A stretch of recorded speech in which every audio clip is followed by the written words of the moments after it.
Hugo González, él es representante del Fondo de Población de las Naciones Unidas en el Perú. Señor González, ¿cómo está? Muy buenas tardes, bienvenido a Radio Nacional. Buenas tardes, Jennifer, ¿qué tal? Mucho gusto. Muchísimas gracias por estar interesada en estos temas y tener la posibilidad de conectar con la audiencia de su programa.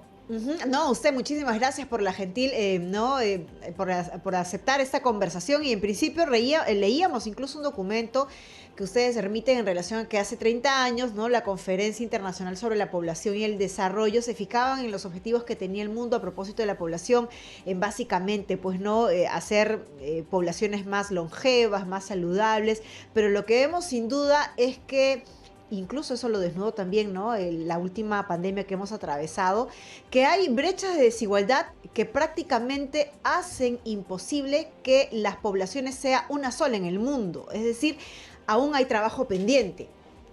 Sí, por supuesto. A ver, pero comencemos de hace Ujú. 30 años, ¿no? Ajá. Sí, los retos eran diferentes, los panoramas eran diferentes, los escenarios eran diferentes, ¿no? Por ejemplo, hace, no sé, 50 años tal vez, el Perú era un país que eminentemente tenía un predominio de población rural. Hoy Ujú, tiene un predominio de población urbana, por ejemplo.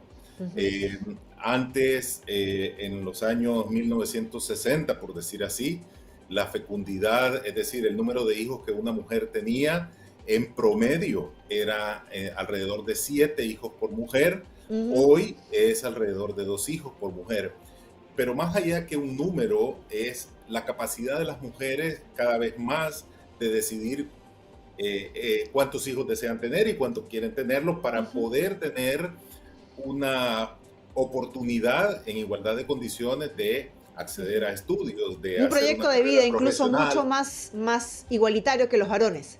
Exactamente. Entonces, esas, digamos, han sido parte de los progresos que la humanidad ha tenido. Y como bien decías tú al Ujú. inicio de la conversación, uno de los grandes logros que se ha tenido es el aumento de la esperanza de vida. Es decir, Así es. cuántos años en promedio un individuo se espera que va a vivir desde el momento que nace de acuerdo a cada país, ¿no?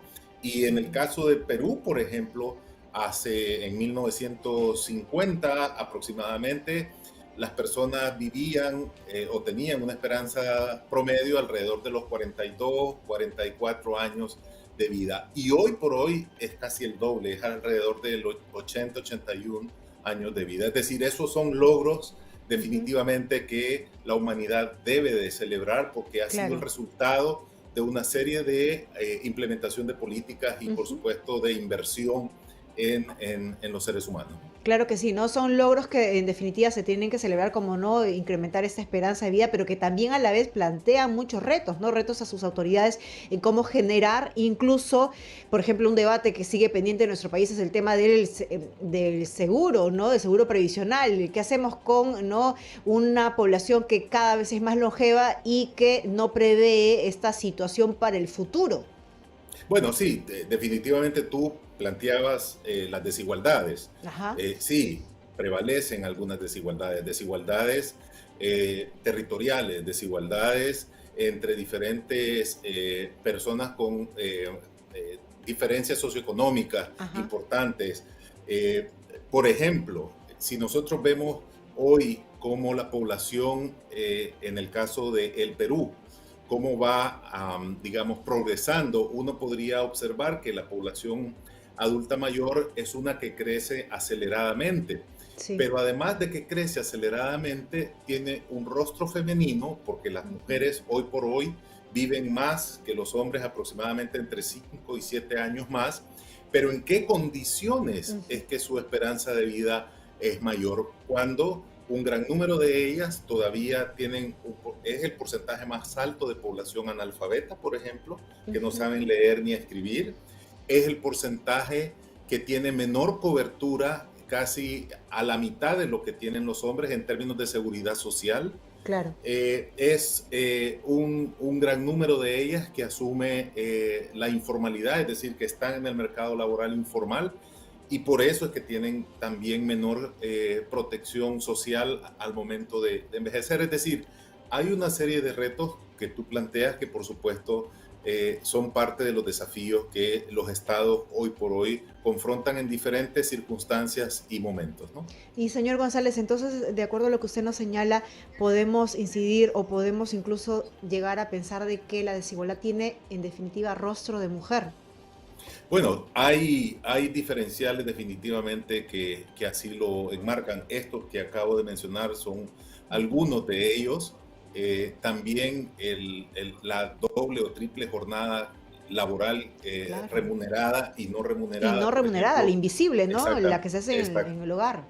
exactamente, son parte de las situaciones más allá que indicadores en sí mismos de lo que ya, digamos, se observa en términos de violencia doméstica o violencia física o psicológica, económica o sexual inclusive, ¿no? Por ejemplo, en términos de violencia sexual, en los últimos, desde el año 2017 al año 2022, básicamente las denuncias de violencia sexual en niñas de 10 a 14 años se ha prácticamente triplicado.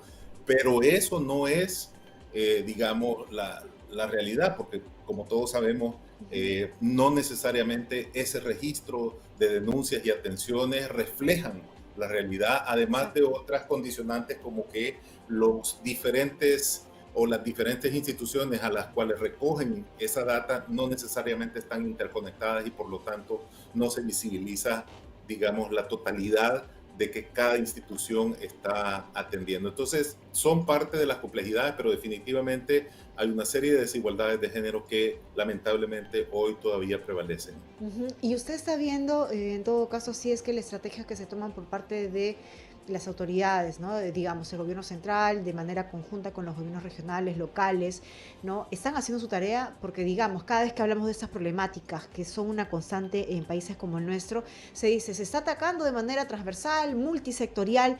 ¿Resulta efectivo? ¿Usted está viendo algún tipo de logro, avance siquiera?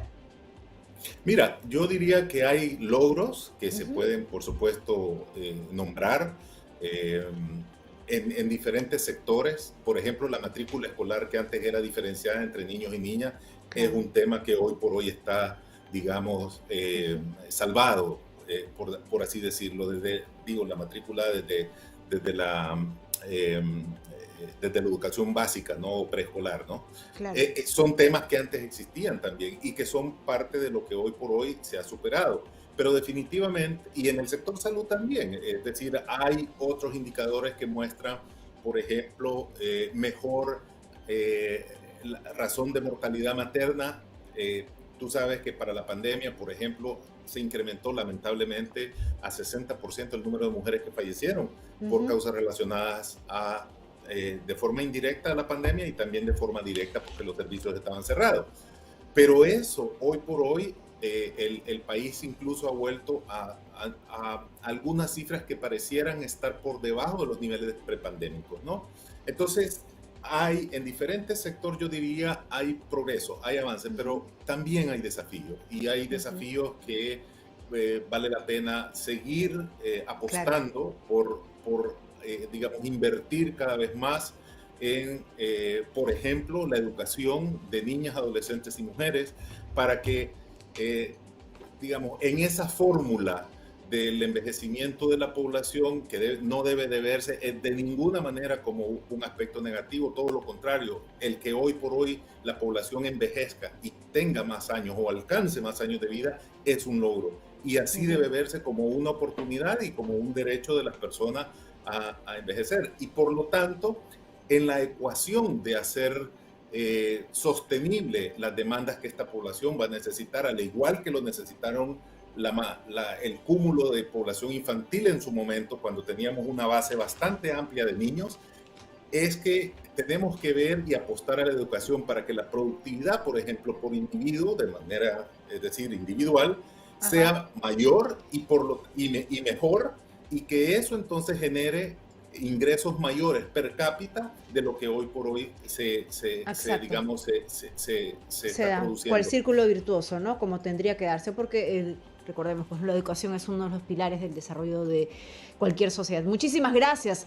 Agradecemos pues a don Hugo González, representante del Fondo de Población de las Naciones Unidas en el Perú, a propósito de hoy, el Día Mundial de la Población.